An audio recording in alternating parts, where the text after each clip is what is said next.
Welcome back to the Chalkboard Podcast. This is Uncle Wayne. Today I'm with Captain Russell Lambert from Clarendon County Fire Rescue. Russell started as a junior firefighter at the age of 13 with the City of Marion Fire Department. He is a third generation firefighter and he is currently assigned to the training division. Russell, how you doing tonight? Good, Uncle Wayne. How about you? I'm doing good. So tell everybody about Russell. How did Russell get started? All right. So again, I'm a captain in the training division of Clarendon County. I am the assistant training officer slash recruitment and retention officer. I'm 40 years old, uh, married to a great woman. Like that woman's put up with a lot. Two kids, teenagers in high school. Um, I came out of high school and I knew firefighting, playing sports. I knew I wanted to be a firefighter, but I knew that all I knew was volunteer. So, like I said, or like you said, started at 13. My dad was a firefighter as long as I can remember. My grandfather was a firefighter and helped start the rescue squad there in Marion. Um, so, didn't know what to do, so I decided to join the military. A lot of the males in my family, mom's side, dad's side, they were all military, and I was like, well, I'll just go do firefighting in the military. So, sum up a long um, process for the military. I wanted to do firefighting. I wanted to go Air Force. I looked into the Marines. Air Force recruiter pulled me away from that. They offered me a lot of money and some really nice accommodations. My uncle was a Green Beret. He told me if I went Army, he was going to beat the crap out of me. So that was a no-go, obviously. Um, but went Air Force, tried to do firefighting. Firefighting was on a freeze hold at that time. My recruiter told me that I pretty much have to wait like 2 or more years to get into firefighting. So I was like, well, I'm not waiting that long. I was like, find me something. So he come back and he found me a job in fuels. He was like, yeah, go do fuels. You can cross-train in firefighting once you get in. I was like, sweet, I'll do that. So did that, fell in love with the job, didn't want to leave it. So I did it for 15 years and one day. Um, I loved that one day because that 15-year mark fell on a Sunday and they weren't working on a Sunday. So I had to go that one extra day to final out on a Monday morning. So I did 15 years in the military active duty, went on about 7 or 8 deployments, lived all over the world, loved every bit of it. Um, got out, and I knew two things: military and firefighting. So I'm like, I don't know what I'm gonna do, and my wife's like, you got to find something because I'm tired of you being at home. So I did the stay-at-home dad for a couple months. That wasn't cutting it. Um, so I bought a dually and a trailer. Tried hot shot trucking. That didn't last very long because I felt like I was redeploying again. So a really good friend of mine, I volunteered where I was at in North Carolina at Fort Bragg. Outside of Fort Bragg, I volunteered with a department, and a really good friend of mine was a division chief at a department in Cumberland County. And he's like, "Hey, I need some part-time guys. Why don't you come work part-time for me?" And I was like, "Oh, absolutely." So I went and worked part-time, and I'll tell you a little story about that too towards the end. Went work part-time with them, fell in love with it, sold the dually and the trailer, and while I was working part time, I was waiting on a full time spot to open. A department that's right down the road from me that I lived in their district in Hope County. Uh, the captain at that time came to me and he's like, "Hey, we got a full time spot. You want to come work full time?" I was like, "Absolutely. I'll work full time here. Continue to work part time here. Sounds good." Did that. Ended up picking up another part time, so I was working a full time and two part time departments. Man, I was in the job, best job in the world. I loved it. Um, my mom and dad had a place here in Clarendon County on the lake, and me and my wife were drinking coffee on the dock Memorial Day weekend of 2018 or 2019. And she said that she absolutely loved what we were doing at that time, like sitting on the dock drinking coffee, looking at the lake. And she could wake up every morning doing that. And I turned my head and looked at her, and I said, "Say less." Say less. We We, we called a we realtor, and we started looking that next day. And a year later, 2020, we bought a house here on the lake, um, and we love it. I love this place. Um, I love living here. I love firefighting. Um, I wish I'd have got up. Let me say this. I loved the military. I loved everybody that I was in it with. I loved what I did, but I wish I'd have gotten to firefighting a lot sooner than I did, as far as career goes. Okay. That's a good open up. Everybody knows everything about Russell Yeah. now. How do you keep that mustache as pretty as you do? I mean, it's just tried. I can't do it. Man, I get caught all the time, like even like fire shows or fire classes, even walking through Walmart. I'll go check out at a gas station, and it's like a 20-year-old. They're like, "Man, I tried to grow a mustache. I can't do it." I was like, "Man, I'm 40 years old," but I started growing this as soon as I got out of the military. My wife looked at me and she goes, "Facial hair and a little bit of hair on top of your head," and I said, "Yes, ma'am." Um, but the whole stay-at-home dad and trucking thing, man, I had like a Duck Dynasty beard going. Man, that thing was like down here, and my wife gives me crap about it because she said I took more care of it than anything else. Like I was oiling it, grooming it, and while I had it, I happened to look, and this was going on over the beard, and I was like, "There's no way, like I got a mustache like that." So when I started that part time with Stony Point Fire Department, Cumberland County, I uh, I had a beard when I walked in and met the fire chief, and he looked at me and he goes, "Now you know when you start, you can't have that." I said, "Yes, sir, absolutely." I said, "I'm just holding on to it as long as I can."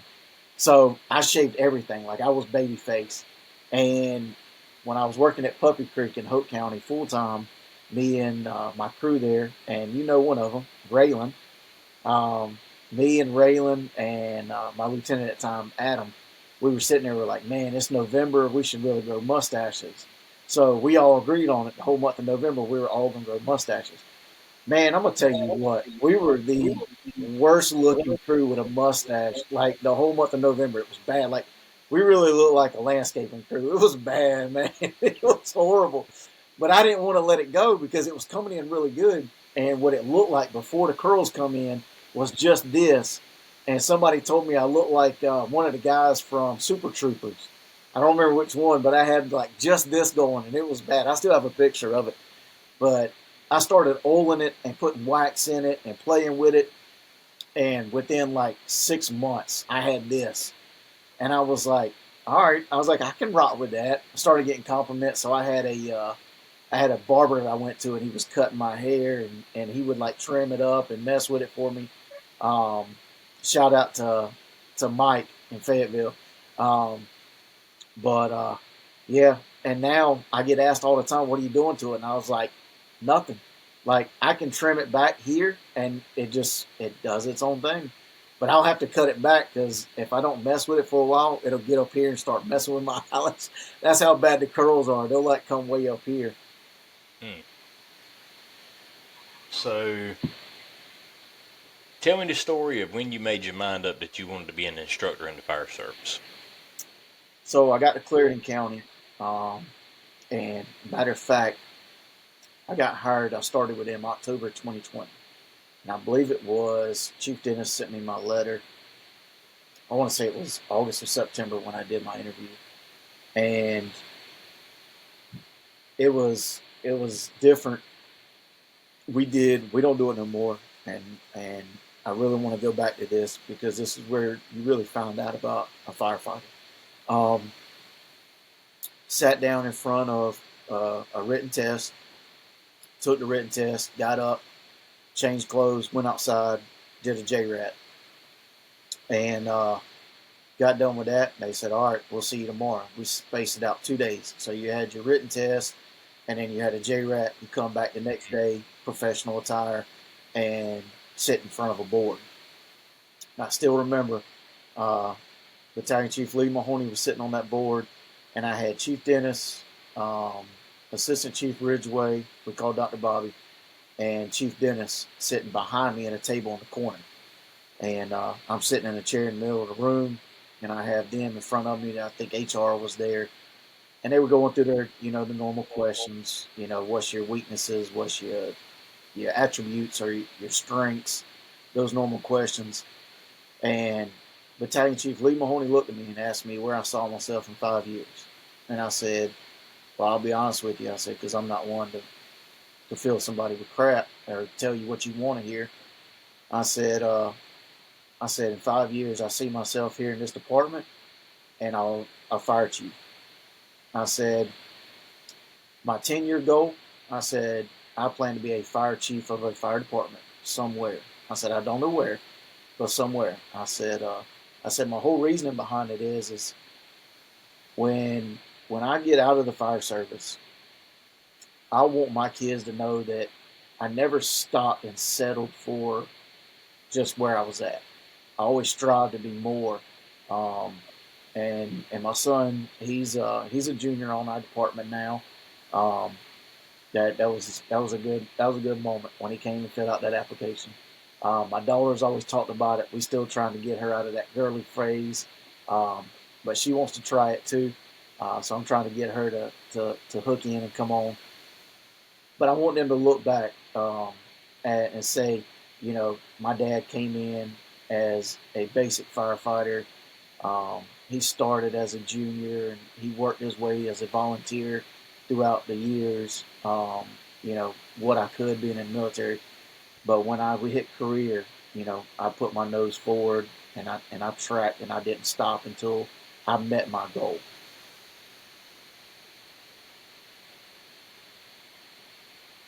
So,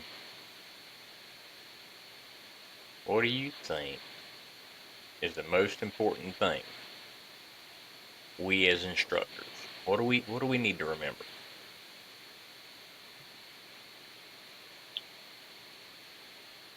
And I just realized I didn't really even answer that question you asked me a You minute ago. good? We'll get You back good? to it after this one. Let me answer You this good? one and I'll go back to I've never known you not to come back around and finish it. So it. you good?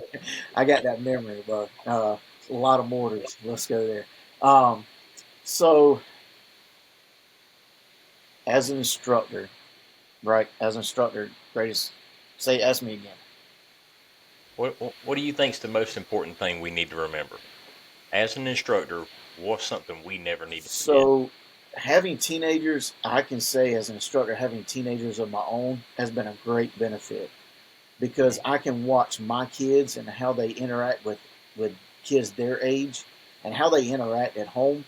So I can kind of get a grasp of how I can, because my biggest thing is here as the assistant training officer, I run our recruit academy. Mhm. And last year I started the very first junior academy for Clarendon County, and it was successful. It was great. I have some really great firefighters that have come out of that.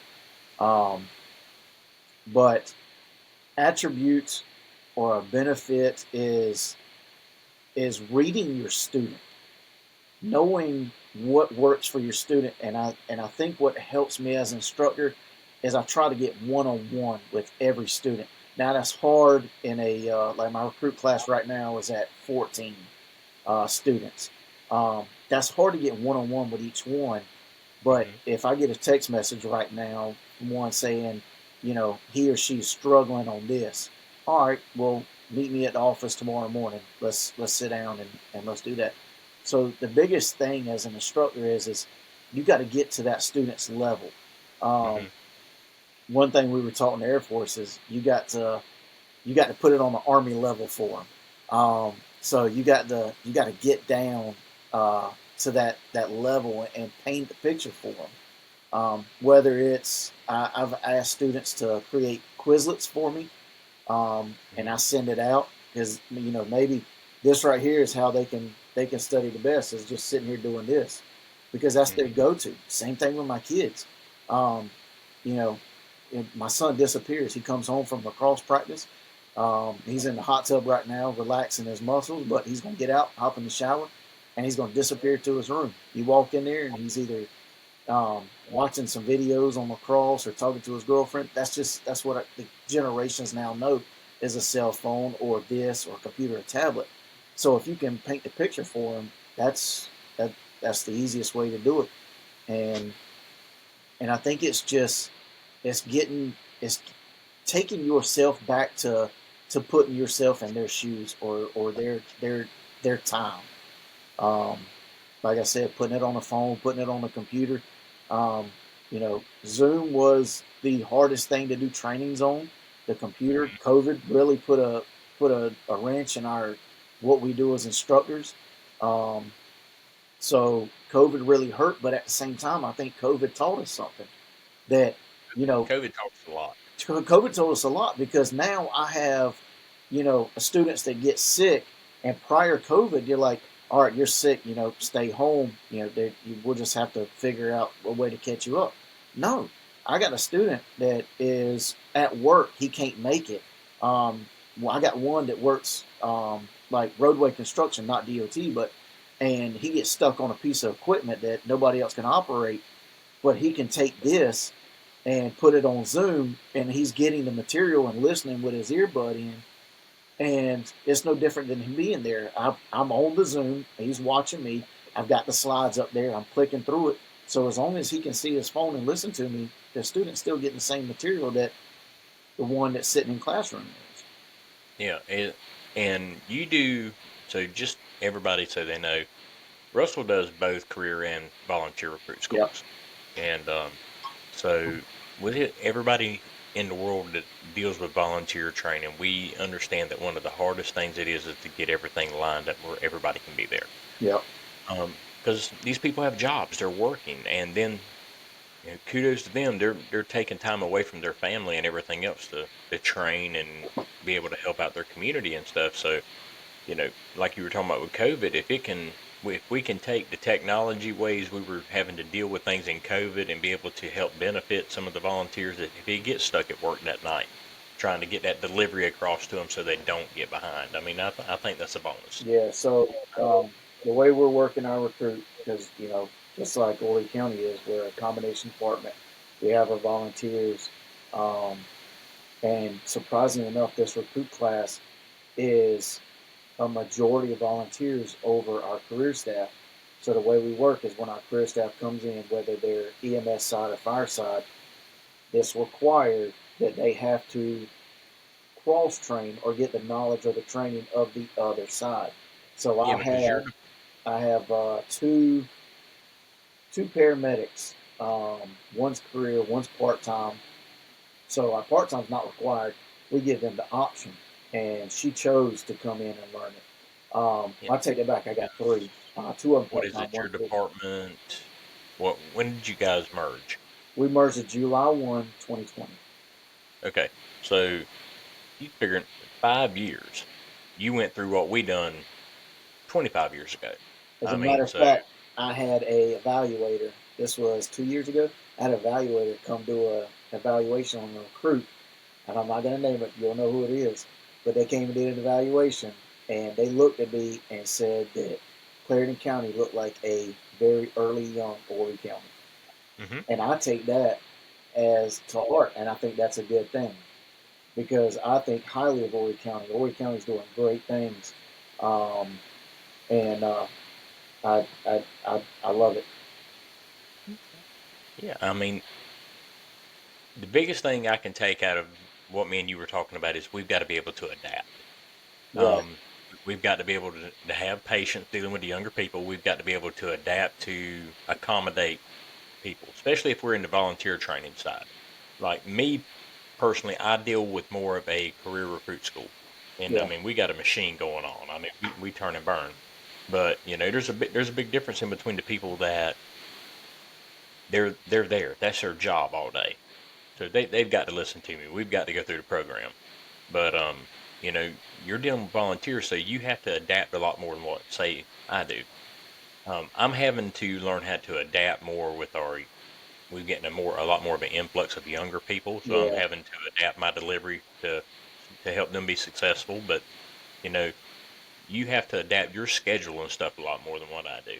Yeah. So that's a plus side to the volunteer side, fire service wise, that I'm actually seeing is we're actually getting in a lot more of that younger crowd into the fire Mhm. service than we used to, and that's a plus. Don't get me wrong, but we have to look back on it.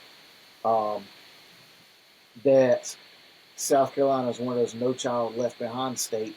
So, and and I don't want to get on this soapbox, but we're having to teach the book. and we have to teach the slides versus what I call street firefighting.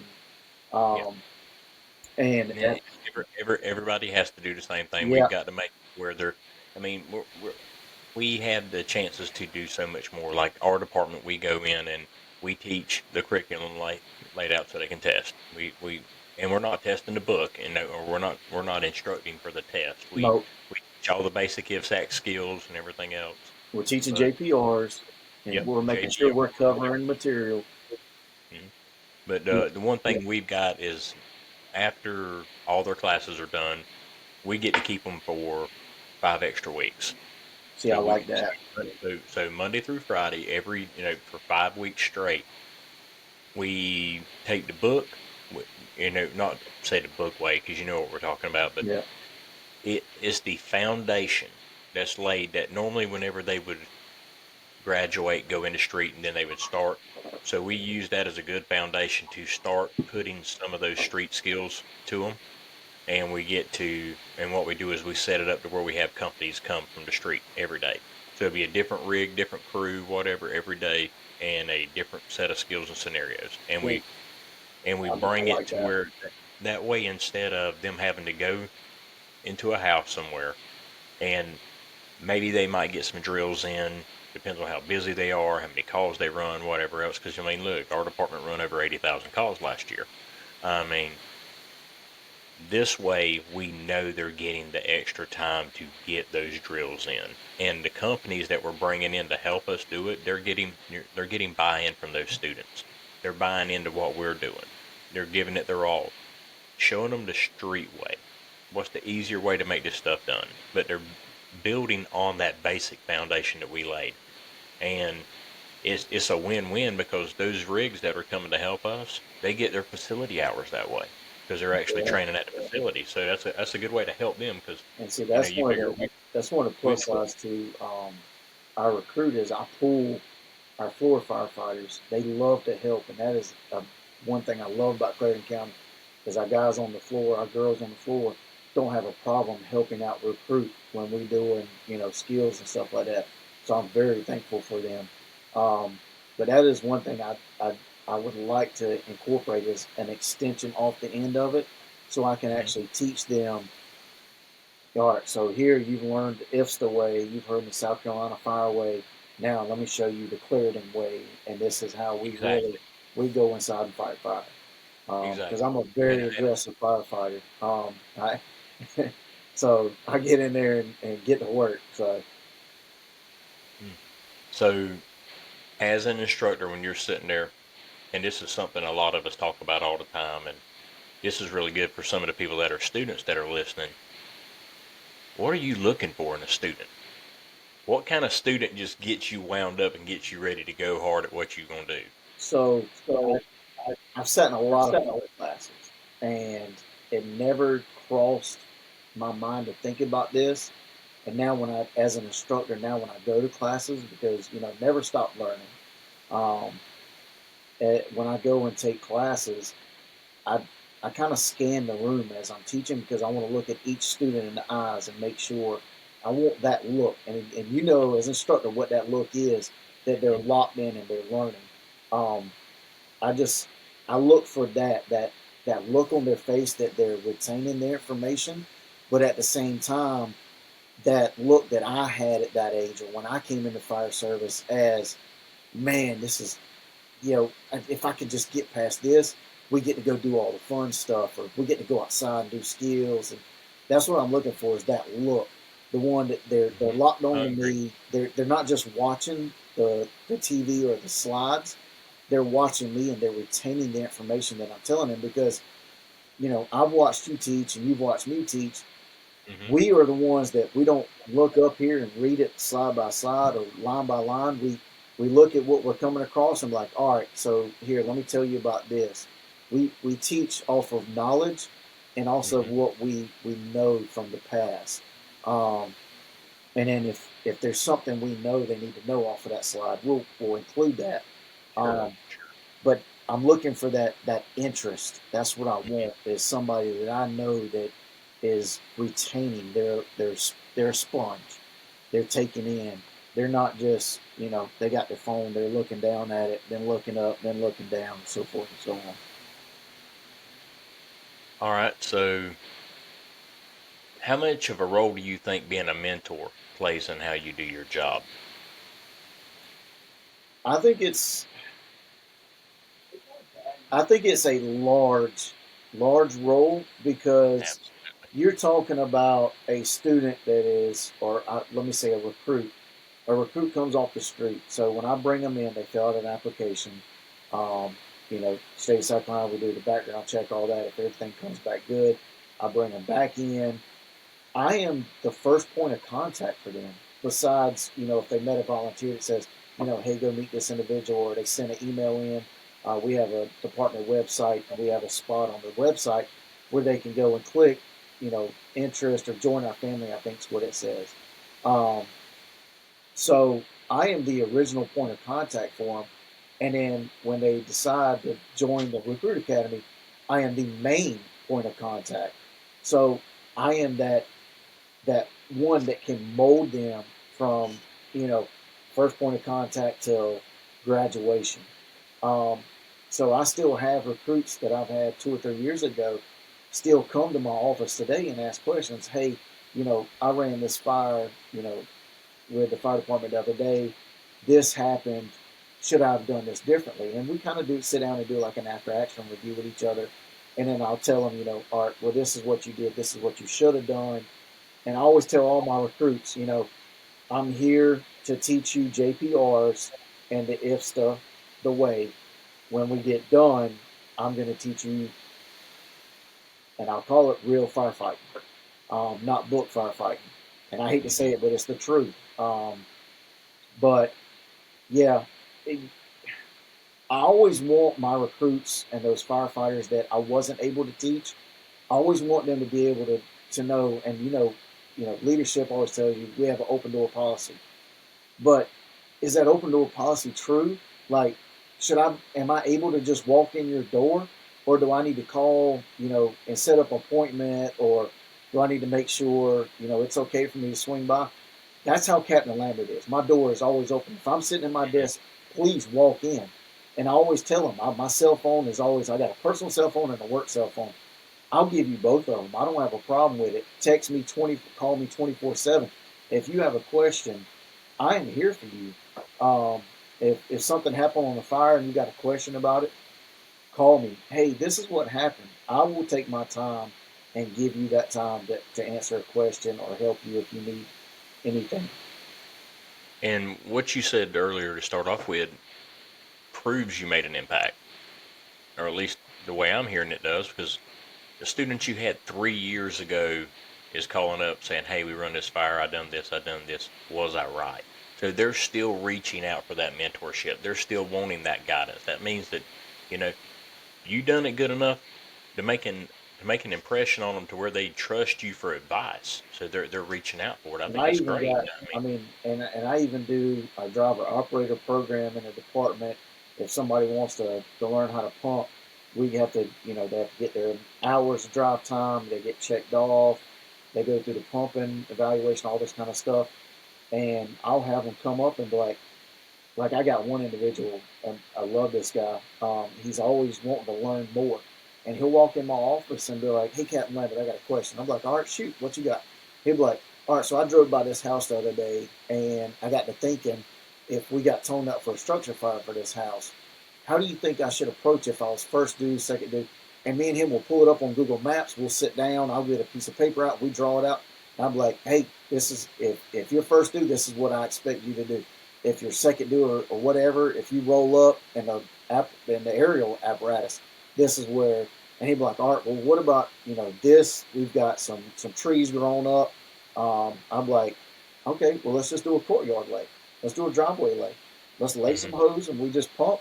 Um, Drop a 5 inch or some LDH back at the intersection, lay it in, wrap a street sign, and tell them to send you water. It's going to be too much if they come on down the road." yeah. So, what do you think is the most important thing an instructor can instill in their students?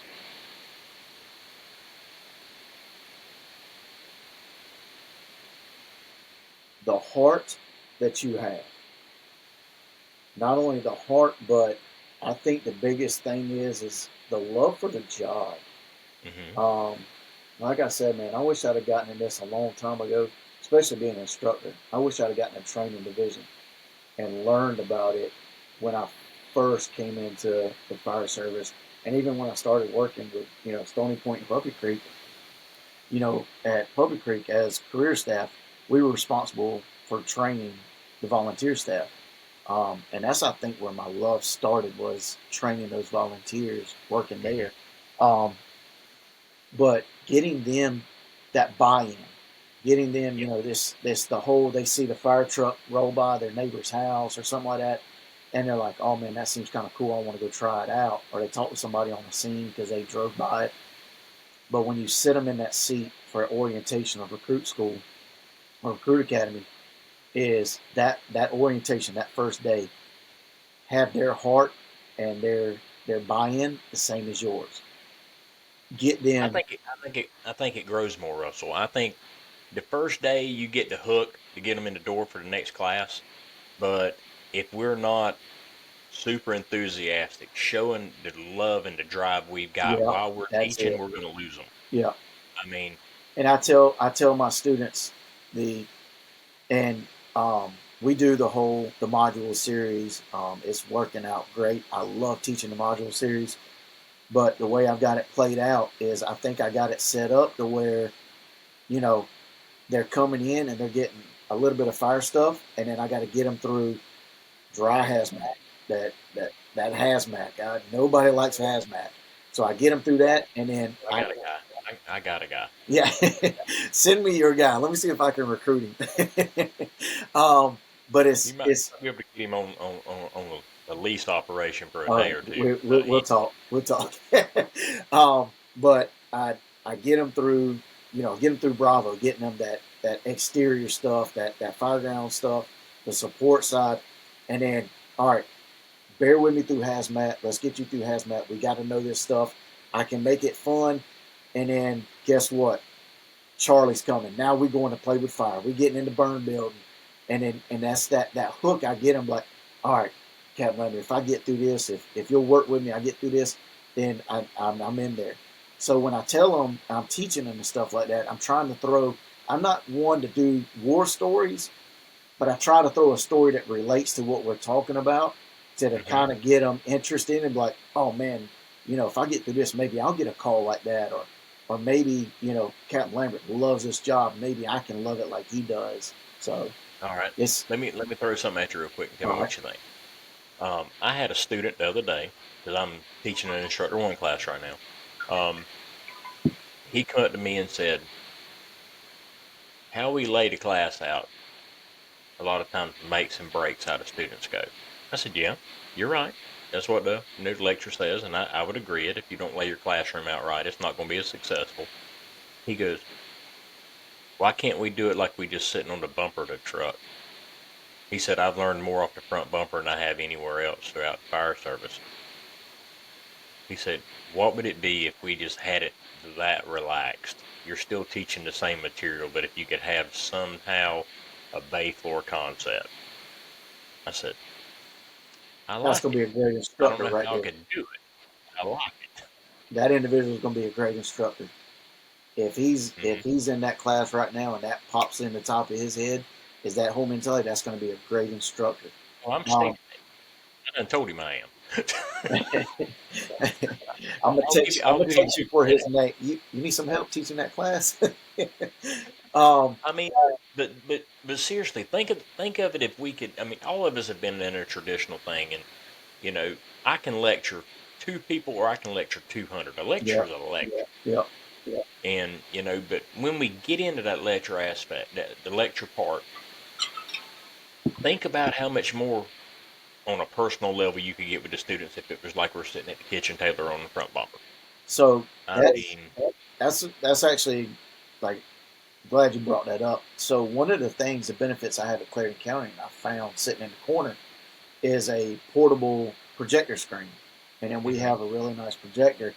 Um, so there'll be classes where I'll move them out to the bay, and Mm-hmm. we'll just sit in some chairs around the bay, and we'll put the portable projector screen up, projector on a table, and we'll teach out in the bay. So that way, if we're sitting here teaching and we're going over something, and the bells go off, these guys are coming running. We'll stop, watch these guys come out, jump in the apparatus, getting dressed before they get in, and then go barreling out the bay door. That's that hooking thing. They see stuff like that. Um, Yep. those are Or those if you're things that are great. working a pump class, you're in the bay floor, you can just open the panel up. Hey, this is what we're talking about right Yeah, now. Now, exactly. I wish I could do that, but when I got a class of 37 kids right now, And kids. you're I mean, down but at the training grounds and stuff like that. yeah, That it's is one benefit. I really, it's pros and cons. I wish we had a training grounds with Clarendon County. Like we have training grounds, but I wish mm-hmm. we had like a really built up training ground with a training division building, and big classroom we could teach out of, separated from the station. But at the same time, I'm glad we got right there, because these students are in the classroom and they're hearing the tones go off inside the station, or the calls come out, and they're hearing the guys shuffle out to the truck, and And they hear that cue what you got get worse? pinned, and they run right by the classroom. Um, so those are things, and even like in Bravo, when we were doing gear drills, we clear out the bay. Apparatus get pulled out. We sit in the bay and we do gear drills. And I take a minute or something. I'll stop, and I'll let them sit on the tailboard of the apparatus, or sit on the front bumper, or the tower ladder, and we just talk. I just start talking about the air pack or the gear, and ways that they can find to put on the gear faster and stuff like that. And then it brings back that I call it. There's a group that started back of the bay. It brings that back. It brings Mm-hmm. back that 20, 30 years Yep. where you didn't have no classroom. That's where you had to teach, was sitting in the bay on the fire engine. Mm-hmm. That's where we started. When I first started, we stayed in the back of the bay. That's how it was. We didn't And have a. it's funny because we were doing something when we were in Bravo a couple weeks ago. Um, we were doing something, and I reached up on the back of one of our old flat nose Pierce. I grabbed up there, grabbed the handle, and I was pulling something off. And one of our firefighters looked at me and goes, "Don't you wish we could go back to that, riding on that tailboard?" I said, "Man, let me tell you stories about being a kid and riding in a Marion fire truck, sitting on phone books and a VCR in the front seat, and looking in that mirror going down the parade, and my dad standing on the tailboard and turnout gear holding on to the back." I said, "That's some of the stuff I'll never forget, that I wish y'all could experience." Mm-hmm. But but at the same time, that's the history. That's what we built on. They need to understand that so they can understand where we are now. That's our part to do that as training. It's always. Yeah, and that's I'm a that. firm believer. That's I'm a that. firm believer that the Getting this heart. out of us and getting it into Yes. them. Yep. Yeah. I mean, a lot of instructors feel that it's my job to teach them curriculum. I got to teach them these skills. You got to teach them where it come from too. Exactly. And And that's one of the cool things that I've incorporated. And I'm really glad I did this.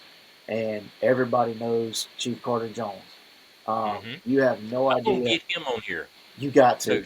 so help a brother out. Yeah, I mean, I'll shake his hand, and I'll hold on to it and talk to him. yeah. Um, but that's one of the benefits, and I didn't know it till I got here. But my grandfather um, was really close with Chief Carter Jones when my grandfather was starting what is now Marion Rural, but hmm it was PD Community out there in the area that he lived in.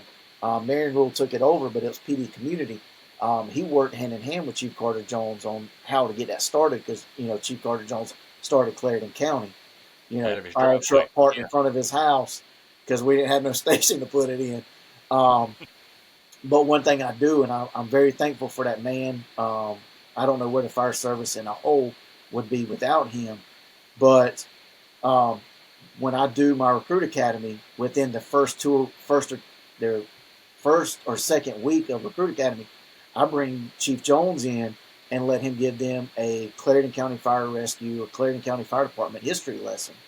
Yeah. I mean, And there's nobody better in the state to oh, give it you on have just no about idea. And that anywhere. man will bring in some relics, and it's like one of those things that even watching it like 2 or 3 times now over the past years, I still sit in the back because every time he's got a different story that he forgot to tell last year, he'll tell this year, and I love it, man. There ain't nothing like sitting in it, and it takes me back to sitting with my grandfather and listening to stories that he taught.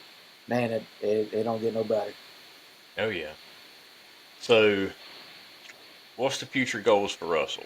You told us when you got started you were going to be a chief somewhere. So what's our future goals? Like I said, I'd love. I have a dream to be a fire chief. I'm working hard at it. I'm taking classes I need to take. I just completed my bachelor's degree in fire and emergency management. Um, my wife talked to me about my master's the other day, and I'm like, man, school's Don't slow killing me. down. School's killing me. Um, Don't slow down. It ain't that bad. but uh, but I looked it up the other day just for grins, and it's only like I think like 6 or 8 classes, and I got it. Um, Hmm. so that's a contemplation right now. But I do want to be a fire chief. But when I got placed in the and we'll get on this one after about me being an instructor. Um, when I got placed in the training division in Clarendon County, I had a vision of just going to being a fire chief. But I am lucky to be where I am now.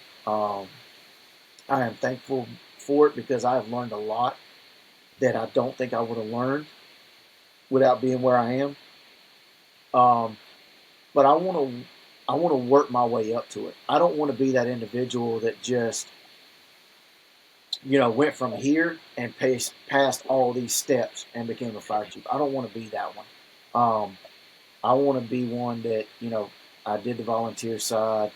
Um, I came career as a basic firefighter. I worked up. I'm a captain in the train division, um, and I want to be one that when I'm the fire chief or a fire chief, I can be like I sat my butt in every seat, so Hmm. I understand what each one is requesting, what each one is asking for, what they need, and what's required of that position because I sat there. I dealt with the headache and the stress and all that. I'll come see you. I'm never going to sit in that seat, but I'll come see. A lot of That's people, good. I've talked to a lot of people. They said that when my time comes, I'll make a great fire chief. I hope I do, but I always tell everybody what makes a great individual is those that have failed multiple times. Because if they failed, then they know what they did wrong, they know to fix it. I got something for your next class, and I say this to all of my recruits. You know what fail means? You tried. First attempt in learning. There you go. I like that. I like that. First attempt in learning. I like that.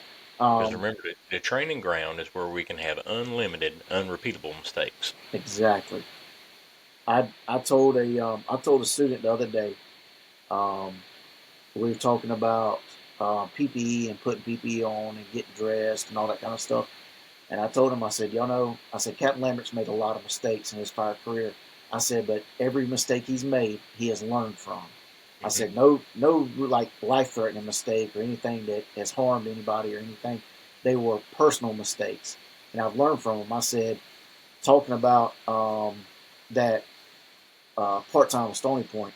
The very first structure fire I caught with those guys, I was so nervous because I had just started the career life. I fought fires in the volunteer side, but it's Hmm. different getting dressed on the volunteer side than getting dressed on the career side. And I'm on Yeah. top of an engine checking it off, and we get toned out. First day on shift, we get toned out for a structure fire, and I'm on top of the engine, and I lock up. I don't know what to do. My captain comes running out and says, "Get your you know what off the engine. Let's go." So I get in the back. I'm getting dressed. Whatever. We're rolling up, and it doesn't cross my mind. I'm getting dressed, and I roll up. We go through the front door. Me and the guy I was working with, um, me and Reed go through the front door, and I'm in there, and I'm like, man, it's hot in here. Like it is really hot. I mean, it was an old single wide mobile home, metal side, metal roof. So it was a Hmm. tin can. It was holding heat. Oh And yeah. I'm like, man, my ears are killing me. We put the fire out. I come out. and they come over there like, why were you so hesitant? I was like, I got hot. I didn't know what was going on. I said, but we put the fire out. Captain Lambert never put his flash hood on. Mm-hmm. But I told him, I said, guess what Captain Lambert does now? Captain Lambert puts his flash hood on. I said, he's got one in the top of his helmet. If it ain't on his head, he'll reach up there. I said, I got one in my pocket. So I'm running around about 2 or 3 flash hoods on the normal.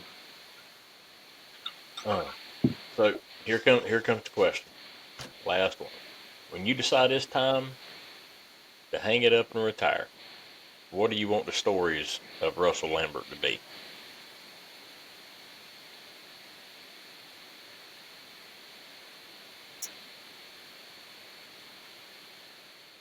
His love for the job.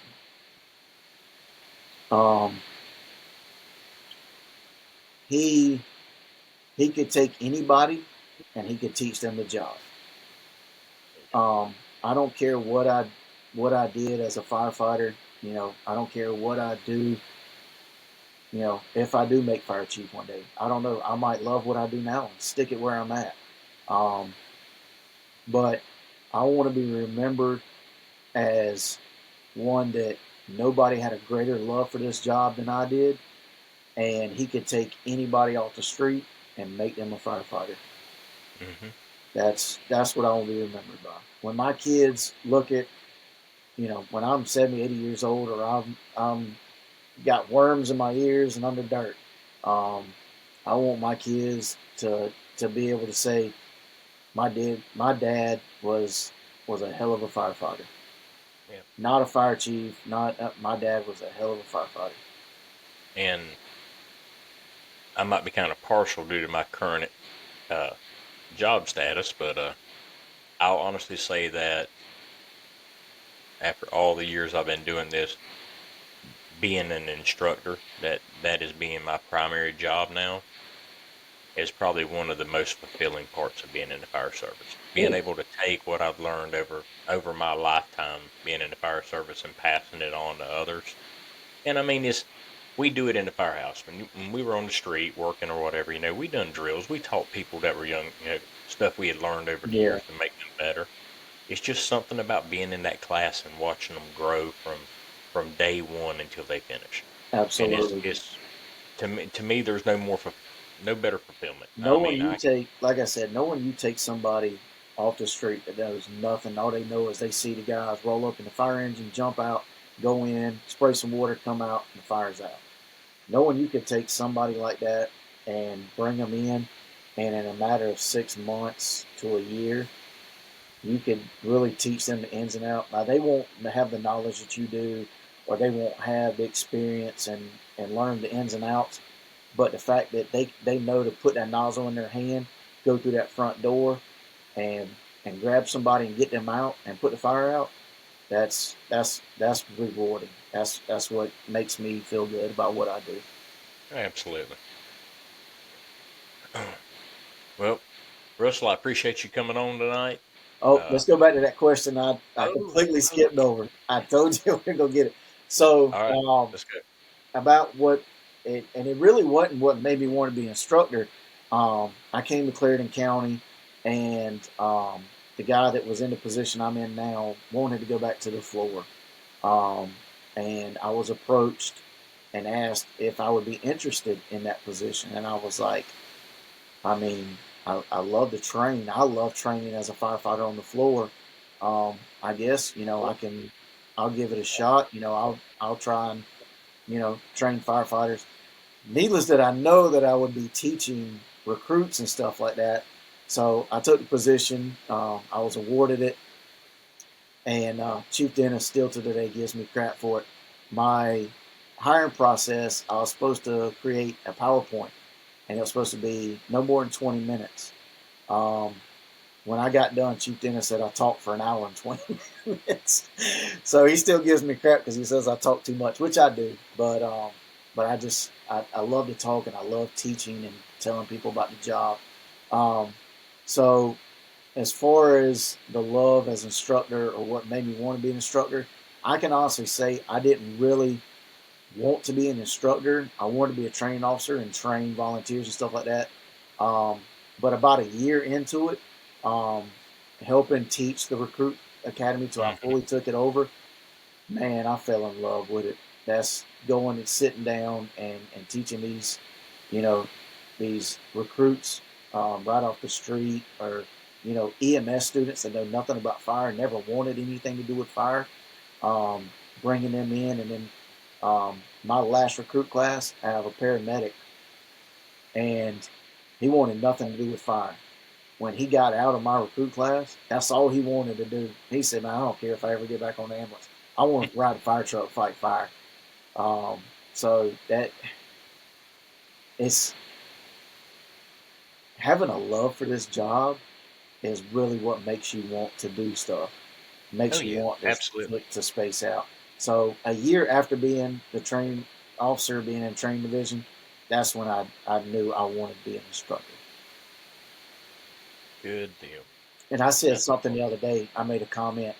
I think we should take every firefighter that gets promoted lieutenant captain on the floor. I think they need to spend about a year in transition in the training division. I think we really make some jam up Oh, for officers. no doubt. Um, you know, with us, like the size of our department, that's not practical for us. We Right, couldn't turn them out right. for a year. But I've said it before. I would love it. Just give them 2 weeks. Give them 2 weeks with 40 recruits at one time, Yep. and it helped them learn leadership skills. The simple everyday drama stuff you got to deal with, doing drills outside with them. I mean, I think it would be great. I, Um, I am thankful for it because I can honestly say, as a firefighter on the floor, I thought I knew what I knew, but being in the training division, I love it because I'm keeping my basic skills refreshed and sharpened, and then I learned so much more. I it's awesome, man. It ain't no better position than in the training division. no, I will agree with you 100%. Um, I thought I loved the job. Done it for a long time before I come to the training. Now, don't get me Training. wrong, dude. I do miss the floor. I miss Oh, the floor, man. Jumping on I that do. I apparatus and miss ripping it the around the corner. Yeah. I miss the floor. I miss running calls a lot. I mean, I'm lucky enough that I can run. When we get second alarms and things, but I don't know if it's different. I mean, I guess I'm getting The older, same way, I and am thankful for the way we have things set up at Clarendon County.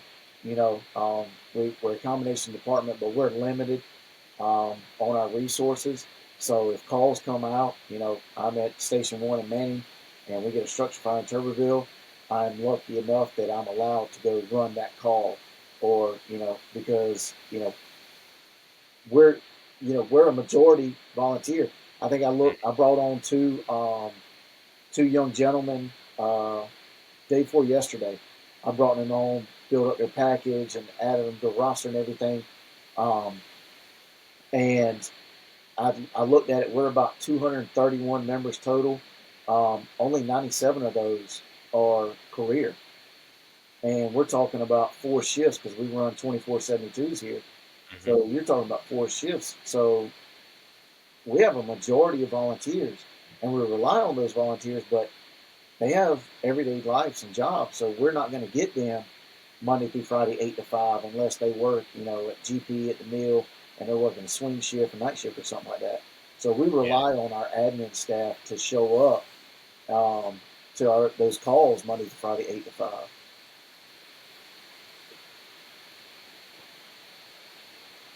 Well, I guess it's about time to wind it up. We right at hitting that close to that hour mark, and I greatly appreciate you coming on. I appreciate I you know having me.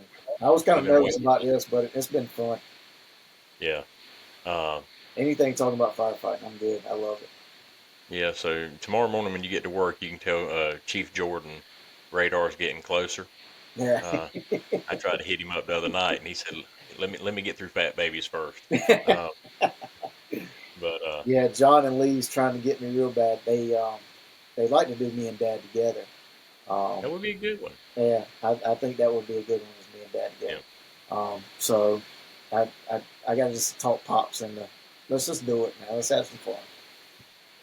But man, I appreciate you being on tonight. So we're gonna end it with this. No war stories, no nothing. Russell Lambert has the floor, and you're looking at a room full of students and instructors.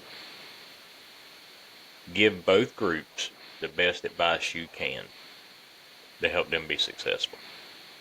Mm. You hit me with a hard one at the end. That's what it's all about. Ooh, But no, I mean, just preach your gospel. I need a cigar for this one. Hang on. I got to put a clicker up here so you can see the time limit. Uh, So for the students, I would tell them keep the love for the job. Never stop learning. Um, there's no end to the training and the classes that you can absorb and take. Whether you think it's important or not, take the class. Um, do the training. My biggest thing is I try to tell them, even if you go on YouTube and watch a video on training, all right, now take what you just watched, go on the bay floor and do that training hands on. Um, Never stop training, even the basic stuff, deploying the hose, advancing the hose, spraying water. Just light the fire and watch it build. Learn what it does. We can never stop learning as firefighters. So always absorb and listen. And the biggest thing is find that senior firefighter or that older firefighter and talk to him. Listen to what he's got to say because he might have something that isn't taught in the class that you won't get in the class that will be so beneficial to you in your career or your volunteer status, whatever it may be. To the instructors, keep the love. Find out why you try to remember why you started teaching and try to remember why you started as a firefighter, why you got into it, and instill that into those that you were teaching. Um, like I said, take it out of yourself and here and put it into them. Like we can give anybody this, but this is what we've got to give them. I like it. That's a good way to end it up. Yeah, That's a really good way to wrap it up. I thought I was going to stumble on that one, but when you speak from the Nah, heart, that's that's what it. matters. That's the easiest way to do. Don't try to make it up. Just let it roll out. Yeah, Um, but man, I appreciate it. I really do. And I'll I see if I can't appreciate you having get a tag team of you and old Jordan together, me. and just let We you can two do it. go at it. I We can do watch. it. Um, but if anything's going on, any kind of training you got coming up, big thing around there. Saturday morning, my recruits will test out a hazmat ops, um, and then we jump into firefighter Charlie. So we get to go into burn building. That's what I'm excited about. Um, I am trying to set myself up. So it's really hard for me to take classes on the beginning of the year because I'm teaching. So I like to set myself up to take classes at the end of the year. But I'm also trying to help out as much as possible. Um, I'm trying to work with Chief Floyd and help teach some virtual stuff where I can. I see the Fire Academy is doing a lot more. We're trying to go to some virtual classes, which is great because I think that's going to benefit the volunteer side of South Carolina a lot more because a lot of times the volunteers don't have that Monday night, Thursday night, Friday night, or Saturday or Sunday to give up because they've been working all week, so now they want to spend time with the family. So if we can at least just get them on the computer, that helps out because they're still spending time with family. So I'm trying to help out with that as much too. Um, yeah, we're doing live burn in Clarendon County right now, so I'm stoked. March and November is our live burn months. Those are my favorites, and when it comes to training, so I get to be in there inside with the fire and and having fun watching these guys that are volunteers, guys and girls that are volunteer firefighters, um, come in and what I've been teaching them over the past 2, 3, 4 years, watching them take it, absorb it all, and put it to work. Man, it's awesome. I love it. Just to stand in the corner of the fire room and watch them work. It's awesome. Mm-hmm. All right, everybody. Well, thank you for tuning in for this episode. got to spend a good afternoon with Captain Lambert in Clarendon County. Greatly appreciate him being on the show. If anybody wants to drop any comments or whatever, feel free to come to our Facebook page, Firefighters Chalkboard. Um, Drop some comments on it, or you can email us at the firefighterschalkboard@gmail.com. We've also got our TikTok going on. We've got Instagram, and we are currently in the process of building a YouTube channel. So all these videos will be straight on YouTube, and we will also we actually yesterday got our Spotify up and running. So there's a lot of good content. There's no way to not be able to go and hear what we got to say, with some good, some bad. But all the instructors out there, I'm gonna throw this little tidbit. I started working on something new. It's work in progress. Um, on Spotify, you can. It's called Open the Book Proby. It's a channel for Spotify. I've actually started doing a short lecture for every chapter in IFSTA. In the essentials right now for Fire 1. After that, I'll do Fire 2. But my goals are to have that one channel where students from across the country, it's not the full lectures for what it's going. It's going in and hitting the high points, but it's trying to make a digital way to help people have something to study. That way, when they're riding on the road on the way to work and stuff like that, that way they can, if they need to brush up on, you know, PPE chapter, they can listen to it and get the high notes out of it. Trying to just do that one thing to make it a little better. If you hear it and you think it's something your students might be, wanting to look at, pass it on to them. I mean, it doesn't cost anything. It's all about trying to make the fire service better, make it easier for people to learn. That's what we're here for as instructors. Um, Once again, thanks for being on the show tonight, Russell. Appreciate you. Everybody, thanks for listening. And until next week, this is Uncle Wayne saying stay safe, keep learning.